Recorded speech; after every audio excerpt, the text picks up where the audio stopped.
There, folks, I wanted to show you how to find some zeros or the roots or the solutions of an equation when it's in factored form, a visual here.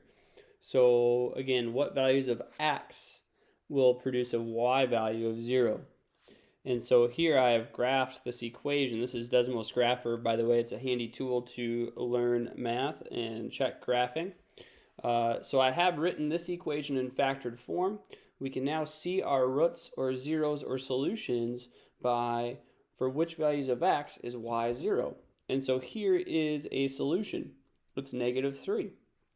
That solution came from this factor right here. Because when I plug in a -3 into this factor, -3 plus 3 is 0. 0 times anything is 0. So when I plug in -3 for x, for all these x's, it makes this factor 0. It makes the whole thing, the whole output, the whole y value 0.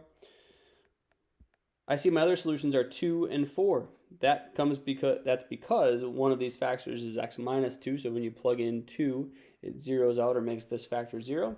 And 4, because it makes this factor become 0. Therefore, the rest of the function is 0. So I can switch this up. Oops.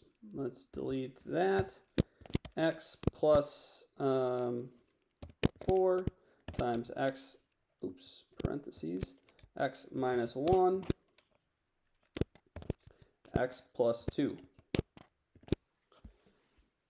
Here is your factor, or your solutions, your roots. -4 is a solution, comes from that factor. -2 is a solution, comes from that factor. 1 is a solution, comes from that factor. Let's make this function look really funky. I'm going to put in one more factor, which will give us one more solution here. Boom. Those 3 that we already mentioned still are there, but because of this additional factor, it gives us one more solution or root.